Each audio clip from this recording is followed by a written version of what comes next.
भारत जो है वो अपनी डोमेस्टिक पॉलिटिक्स को एड्रेस करेगा। मोदी साहब ने भी अपने डोमेस्टिक एजेंडा के लिए, आरएसएस हिंदुत्व के एजेंडा के लिए जितना उसने इस्टेब्लिश किया था जी अपना एक झूठा एक चेहरा, उसको लगे हैं जी 24 घंटे और उसकी मिलिट्री को एम्बेरस होने में लगे हैं जी 24 मिनट। पाकिस्तान ने अभी सिर्फ झलक दिखाई है जी अपने रिस्पॉन्स।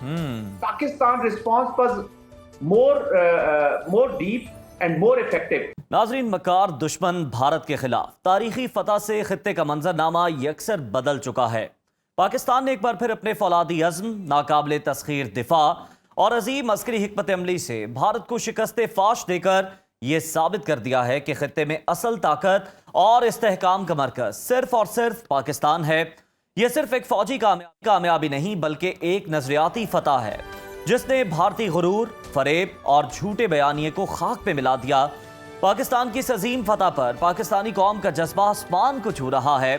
कराची से खैबर तक हर गली, हर चौक, हर शहर में पाक फौज से बेमिसाल मोहब्बत और यकजहती का मुजाहरा किया जा रहा है और हर जबान पर एक ही नारा गूंज रहा है, पाक फौज जिंदाबाद। बैनुल-अक़वामी मंजरनामे में भी पाकिस्तान की अस्करी बर्तरी का एतराफ खुले लफ्जों में किया जा रहा है। अमरीका, यूरोप और मशरिक़ वस्ता के सहाफ़ियों और दिफाई माहिरीन ने वाज़ेह कहा है कि पाकिस्तान ने जदीद जंगी महारत, टेक्नोलॉजी और साइबर डिफेंस में भारत को पीछे छोड़ दिया। हत्ता कि भारत के अंदर से भी सच की आवाज़ें उठने लगी हैं। भारतीय पार्लियामेंट के रुकन शशि थरूर ने पाकिस्तान की बालादस्ती तस्लीम करते हुए ये कहा कि पाकिस्तान एक बड़ी और ताकतवर फौज का हामिल मुल्क है, उसके पास जदीद तरीन हथियार हैं। मोदी सरकार को अब किसी नई मुहिम जुई से बाज रहना चाहिए। उधर पाक भारत कशीदगी में कमी के हवाले से बड़ी पेशरफ्त सामने आई है। पाकिस्तान और भारत के DGMOs के दरमियान अहम राबता हुआ जिसमें दोनों जानिब से जंग बंदी बरकरार रखने पर इत्तेफाक किया गया। सिक्योरिटी ज़राए के मुताबिक हॉटलाइन पर होने वाली इस गुफ्तगू का पहला राउंड मुकम्मल हो चुका है। भारतीय मीडिया के मुताबिक DGMOs के राबते में शहरी आबादी को निशाना न बनाने, फायरिंग रोकने और ड्रोन्स दरअंदाजी से बाज रहने जैसे अहम निकात पर इत्तेफाक हुआ है। नायब वज़ीर आज़म इसहाक डार ने वाज़ेह कहा है कि DGMOs की सतह पर कामयाब राब्ते के बाद अगला मरहला मुज़ाकरात के लिए गैर जानिबदार मकाम का तयन है। उन्होंने दो टोक अंदाज में कहा है कि सिंतास मुआहदे से पाकिस्तान को गैर मुतलका करार का भारतीय दावा हमेशा के लिए दफन हो चुका। उधर अमरीकी सदर डोनाल्ड ट्रंप का एक और हैरान कुन इंकिशाफ सामने आया है। उन्होंने दावा किया है कि अगर अमरीका मुदाखलत ना करता तो पाक भारत एटमी जंग छिड़ सकती थी। दोनों ममालिक के दरमियान एटमी जंग मैंने रुकवाई। उन्होंने ये भी इंकिशाफ किया कि दोनों ममालिक को वाज़ेह तौर पर कहा कि लड़ाई ना रोकी तो अमरीका तिजारत रोक देगा। उम्मीद है दोनों मुल्क आइंदा भी इसी तरह जिम्मेदारी का मुजाहरा करेंगे और कशीदगी से गुरेज करेंगे। और साथ ही उन्होंने ये भी इंदिया दिया कि वो जल्द पाकिस्तान से बराह रास्त बात करेंगे। अमरीकी सदर पाक भारत कशीदगी कम कराने और जंग रुकवाने का क्रेडिट ले रहे हैं, मगर भारत की हटदर्मी बरकरार है। मोदी हुकूमत ने सीज फायर में अमरीका के किरदार को तस्लीम करने से साफ इनकार कर दिया और दावा किया जा रहा है कि DGMOs के राब्ते के बाद सीज फायर हुआ है। भारतीय वजीर आजम नरेंद्र मोदी ने अपनी कौम से खिताब किया। उन्होंने हस्बे रवायत झूठ के अंबार और एक बार फिर पाकिस्तान पर इल्जामात लगा दिए और कहते हैं कि दहशतगर्दी मुज़ाकरात एक साथ नहीं चल सकते। अगर पाकिस्तान के साथ बात होगी तो सिर्फ दहशतगर्दी पर होगी, किसी सूरत पाकिस्तान के साथ तजारत नहीं करेंगे। इसी तमाम तर सूरत हाल पर बात कर लेते हैं। हमें ज्वाइन किया दिफाई तज्जियाकार major general retired Zahid Mahmood साहब ने। बहुत शुक्रिया जाहिद महमूद साहब, आपके वक्त का सुबह बखैर। सर, पाक भारत DGMOs की सीज फायर को एक्सटेंड कर दिया गया है। सीज फायर कितना देर पा हो सकता है और क्या जो हॉटलाइन पर राब्ता हुआ है ऐसे और भी मुज़ाकरात के राउंड्स हो सकते हैं? जी बिस्मिल्लाहिर्रहमानिर्रहीम। Uzair and Najaf, good morning and अस्सलाम वालेकुम। अल्लाह का बड़ा शुक्र है कि पाकिस्तान ने ये दिन देखे हैं और जो पाकिस्तान का इस वक्त स्टेचर और जो वैल्यू दुनिया के बीच पे नज़र आ रही है, हमने अपनी ज़िंदगी में इतने खूबसूरत लम्हात नहीं देखे। तो ये हमें सबसे पहले तो तशक्कुर है, अल्लाह ताला का शुक्र अदा करना चाहिए और फिर तमाम लोगों ने जिन्होंने पाकिस्तान के दिफा को, चाहे वो सिविल मिलिट्री लीडरशिप है, सिविलियंस हैं, एक एक शख्स, चाहे वो साइंटिस्ट हैं हमारे या ड्राइवर्स हैं उस इलाके के या जो भी नौजवान हैं, और फिर हमारी सरहदों पर जो हमारी हिफाजत कर रहे हैं, फिर हमारे सोशल मीडिया, हमारे नौजवान खासतौर पर, आप लोग मीडिया, तो इसलिए आज हम सारे देखे ना ग्रीन हुए हैं जी, सब ने बड़ी खुशी से। आपने भी सुबह झंडा अपना ढूंढा होगा, बॉटल ग्रीन, आपने ब्लेजर सिलवाया है, नजफ ने भी ग्रीन शर्ट पहनी है, तो हम we all are happy green today. तो ये अल्लाह का बहुत शुक्र है। और पाकिस्तान इतना ही ग्रीन हो चुका है, जैसे बाहर में घास ग्रीन हो जाता है या सब पौधे ग्रीन हो जाते हैं, तो पाकिस्तान इस वक्त कमिटी ऑफ नेशन में इस तरह एक प्रोमिनेंट दरख्त के तौर पर सामने आया कि इतना खूबसूरत फ्लावरिंग ट्री मौजूद है। उसकी all credit goes to the nation जी as a whole, and salute to armed forces, navy Pakistan, air force Pakistan, army, हमारे नौजवान, हमारे जो पुलिस के लोग। तो सॉरी मैं ये तमीज़ थोड़ी लंबी होगी, बट आपने अभी आपकी उसकी तरफ आते हैं जो आपने सवाल किया है। देखिए ये जो सीज फायर्स है, as far as the bigger conflict या एकदम जो एस्केलेशन एकदम शुरू हो जाना, वो तो मैं थोड़ा सा अरसे के लिए रूल आउट करता हूँ, क्योंकि अभी भारत जो है उसके चेस बोर्ड पे दोबारा बैठ के इसको अपने रीअसर्ट करेगा, रीअसेस करेगा। अब भारत जो है वो अपनी डोमेस्टिक पॉलिटिक्स को एड्रेस करेगा जी। सबसे पहले मोदी साहब ने भी अपने डोमेस्टिक एजेंडा के लिए, आरएसएस हिंदुत्व के एजेंडा के लिए एक बहुत जो जितना उसने एस्टेब्लिश किया था ना जी, अपना एक झूठा एक चेहरा as an economic power, as an military power, as a regional hegemon, and एक ऐसी ताकत कि जो चाइना को और चाइना के जितने भी पार्टनर्स हैं in this region and international as a whole, उसको चेक करने की सलाहियत रखता है। और यही उसने किरदार और अपनी सीवी जमा कराई थी वॉशिंगटन को कि लुक, आपका जो best watchdog in this region है वो मैं हूँ। और उसको लगे हैं जी 24 घंटे, और उसकी मिलिट्री को एम्बेरस होने में लगे हैं जी 24 मिनट। पहले 30 से 40 मिनट में their air force and military was out. अब ये मैं इसलिए ये बात करूं कि वो ब्रूज बहुत ज्यादा है, उनको गुस्सा बहुत ज्यादा है।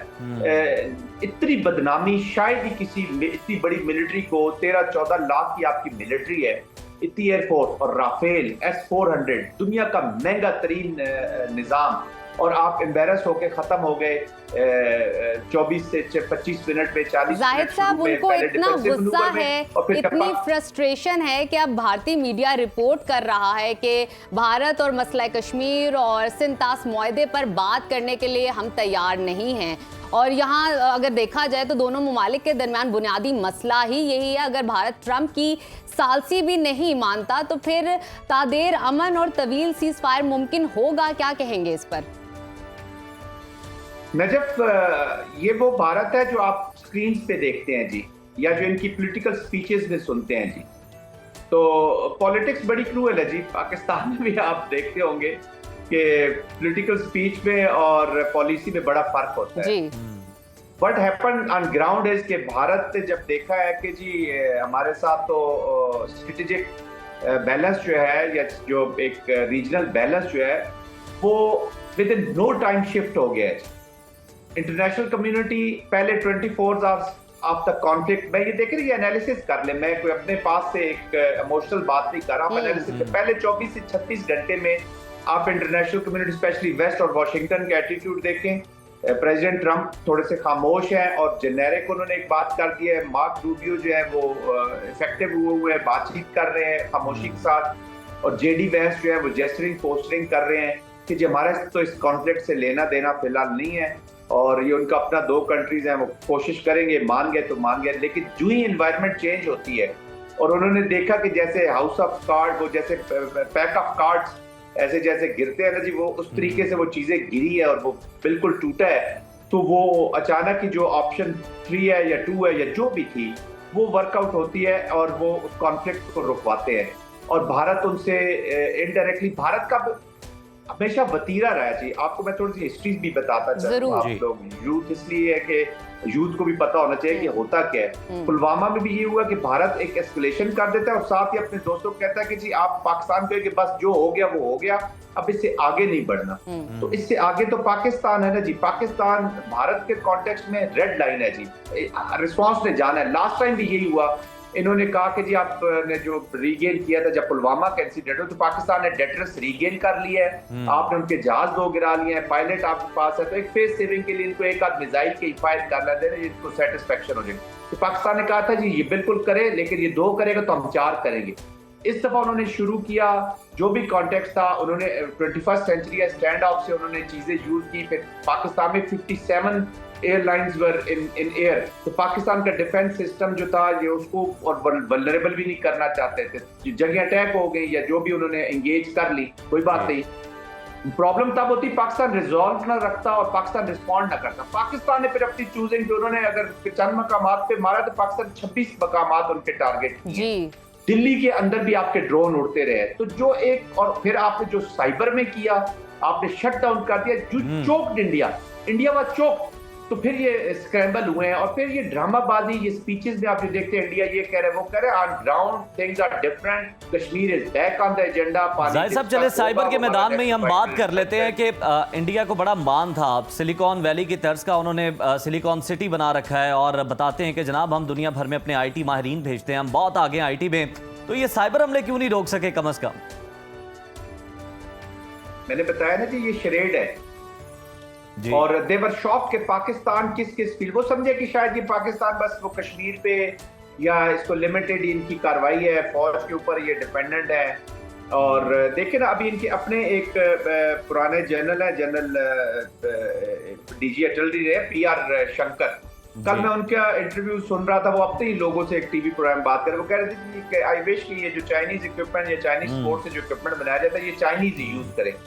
तो मैं I would prefer to fight Chinese rather than this equipment with Pakistanis. Pakistan से ज्यादा मैं चाइना के साथ लड़ना चाहता हूँ। फिर राहुल गांधी आज कह रहे थे, मैं उनकी स्पीच सुन रहा था जो उन्होंने लोकसभा में कर रहे कि पाकिस्तान, हमारा मकसद तो पॉलिसी का ये था कि हम चाइना और पाकिस्तान को सेपरेट रखें, आपने उनको मिला दिया है। इनके अपने लोग बातें कर रहे हैं। आपको पता है कल उनके चीफ के साथ जो हुआ, उनको 4 ऑफिसर्स ने कहीं रफल किया जी, उनके साथ बदतमीजी किया और उनके साथ तो ये चीजें हो रही है। 2 मिलिट्री जनरल आर्मी के और एक जनरल जो है वो डिप्टी एयर चीफ एयरफोर्स का, ये वॉर से पहले सैक हो गया। That's not good inside India. तो ये जो आप सामने आपको नजर आता है, हम ये करेंगे वो, अच्छा साइबर में भी ये डोमेन, ये समझिए यहीं पे रिस्ट्रिक्ट रहेंगे, जबकि पाकिस्तान ने तो ऑल डोमेन्स में गया है। और I can tell you very confidently Uzair कि पाकिस्तान ने अभी सिर्फ झलक दिखाई है जी अपने रिस्पॉन्स।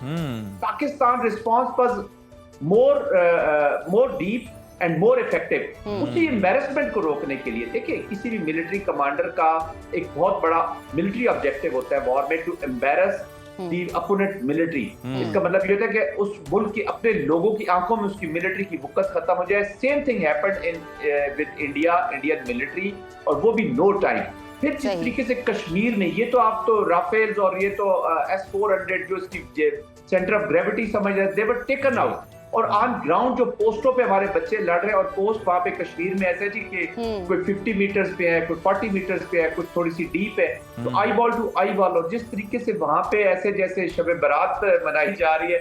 अच्छा, फिर हैप्पीनेस पाकिस्तान में क्राइसिस में आप मुझे कोई एक चेहरा बता दे जिसके ऊपर मायूसी या जिसने किसी ने मायूसी का इजहार किया हो। तो ये वो लोग हैं जिनकी जिंदगी की हिफाजत भी मौत करती है।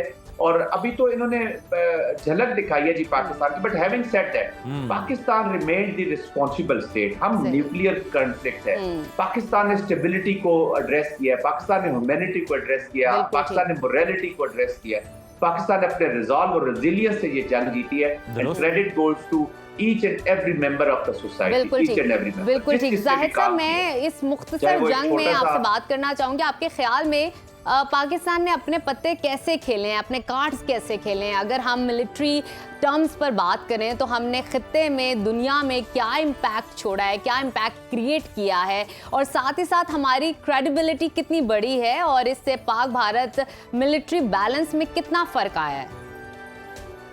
That's a very good question। That's why मैंने प्रोग्राम की शुरू में कहा कि नया पाकिस्तान आपको मुबारक हो। In the strategic terms Pakistan ने अपने आप को प्रूव किया है कि यार ये जो क्लेम करते हैं ये करके दिखाते हैं। 1, secondly they are responsible nuclear country. Thirdly Pakistan इस रीजन के चीजों को एड्रेस करना चाहता है। Pakistan is a responsible country. अब पूरा वेस्ट आपकी तरफ देखेगा, you can not be ignored. पहले देखिए ना, लेट्स कन्फेस, कि पाकिस्तान के बारे में ये इंप्रेशन बन गया था कि छोड़ो यार, इनको इग्नोर करो। मोदी क्या स्पीचेस करता था कि वो तो खत्म, अब तो हम मकबूजा कश्मीर की बात करेंगे, अब तो हम आगे जाएंगे, जो कश्मीर का इशू है वो खत्म हो गया है, पानी और ये नहीं हो सकता, वो नहीं हो सकता, आपको इग्नोर कर रहा था। आपको दुनिया को ये शो करता है कि पाकिस्तान को डिस्कस करने की जरूरत नहीं है आपको, तो वो कहते थे कि ये अफगानिस्तान से भी नीचे चला गया। आज पाकिस्तान कमेटी ऑफ नेशन में सर उठा के खड़ा है, पूरी दुनिया की तरफ देखिए। जो रीजनल रिम के प्लेयर्स हैं, जो रीजनल कंट्रीज हैं, बांग्लादेश, मालदीव, श्रीलंका, सार्क, जिसको इसने अबंडन कर दिया था, अब उनको भी पता चल गया कि अगर पाकिस्तान अपनी सॉवरेनिटी की लिफ्ट कर सकता है तो हमारी भी पिवटिंग चेंज होनी है। वो चाइना की तरफ आप पिवट करेंगे, पाकिस्तान के साथ उनके देखिएगा, और वो अभी अपनी आजाद पॉलिसी, आपने एक हसीना वाजिद देखी, अभी तो बहुत सी हसीना वाजिद होने वाली है। ये मुल्क है जो स्टूजेस और प्रॉक्सीज के जरिए डोमिनेट करना चाह रहा था, आपने उसकी डोमिनेशन को डिफाइन किया है। डिफाइंस का मतलब पाकिस्तान ने देखे ना 4 चीजें की हैं। डिफाइंस, हम किसी की इजारादारी नहीं मानते। डिफेंस, हम अपनी सॉवरेनिटी को, अपनी सरहदों का डिफेंस करना जानते हैं। पोटेंशियल, हमारे पास पोटेंशियल है कि हम ब्लो बैक करते हैं, हम मारेंगे आपको वापस, और मारा है। और third was the unbounded resolve of the nation, कि ये नेशन जब एक चीज के पीछे पड़ जाती है तो फिर करके दिखाती है। तो ये कैरेक्टर पूरी दुनिया में गया है। ये जो चारों आपको मैंने चीजें बताई है कि this is new Pakistan is, तो आप न सिर्फ विनिंग नोशन के साथ अभी टेबल पे बातचीत के लिए बैठेंगे, बल्कि आप एक better diplomatic, better foreign policy और बेटर एडवांटेज के साथ, पॉलिटिक्स के साथ बैठेंगे। आपके वैल्यूज है। तो ट्रम्प क्या कह रहे हैं कि मैं पाकिस्तान के साथ अभी बात कर रहा हूँ, ट्रेड की बात कर रहा हूँ, वो पाकिस्तान को पैरेलल अभी बात कर रहे हैं इसकी। तो ट्रम्प के मुंह से तो टेररिज्म की बात आपने सुनी नहीं है।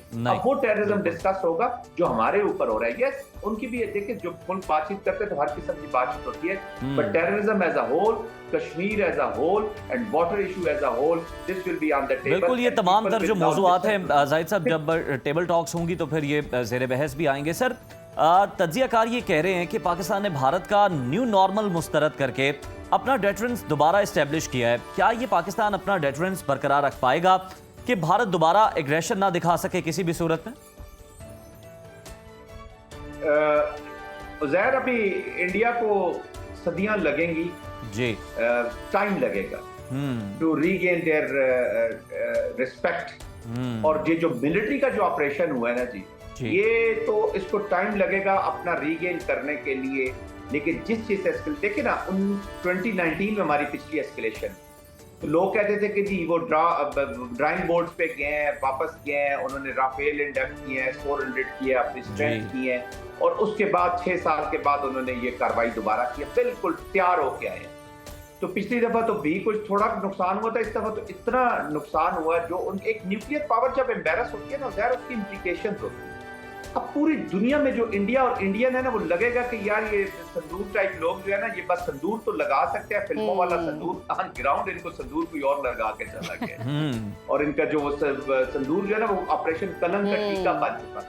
तो पाकिस्तान भी इंप्रूव करेगा ना। ये तो अभी एज अ नेशन हमने देख रहा है कि ये हिंदुत्व का माइंडसेट जब तक हमारे नेबरहुड में है, हमारी सॉवरेनिटी को खतरा रहेगा, हमारी सालमियत को खतरा रहेगा। और यही एज अ पाकिस्तान, देखे ना, आज पाकिस्तान न्यूक्लियर ना होता है, पाकिस्तान की स्ट्रॉन्ग मिलिट्री ना होती, तो आज भारत की फौज आपके पाकिस्तान के बीच में, नो डाउट, इनकी प्रॉक्सीज ऑलरेडी पाकिस्तान के मौजूद है। अभी आप देखेंगे बलोचिस्तान, खैबर पख्तूनख्वा के अभी जो ऑपरेशन है, वो एक नई जयत और एक नए अप्रोच के साथ जाएंगे, और इनकी प्रॉक्सीज को भी it will be taken out. तो भारत को बहुत टाइम लगेगा, लेकिन भारत को रिस्पॉन्स इससे भी बड़ा मिल जाएगा। अब जो कॉन्फिडेंस है ना भारतीय लोगों का अपनी फौज के बीच पे, उसको बहाल होते हुए बड़ा टाइम लगेगा। जो सेन माइंड है, ये अरनाफ वगैरह से लड़ना चाह रहे हैं, ये गौरिया मेजर से लड़ना चाह रहे हैं, ये बख्शी टाइप लोग हैं।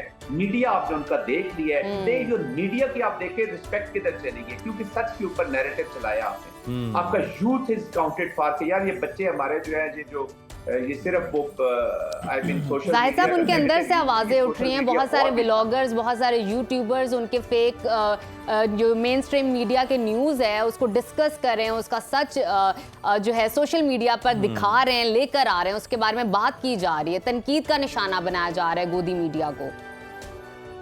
जी बिल्कुल, एवरीबॉडी इज फाइटिंग जी। हमें अपना इंशाल्लाह होल ऑफ ए नेशन के साथ जाना है। इस कामयाबी से आपने फ्लैबरगास्टेड होके बिल्कुल रुक नहीं जाना ना। कई दफा खुशियां और ये जो चीजें होती हैं, इसके साथ साथ अपना रिव्यू करना बड़ा जरूरी है।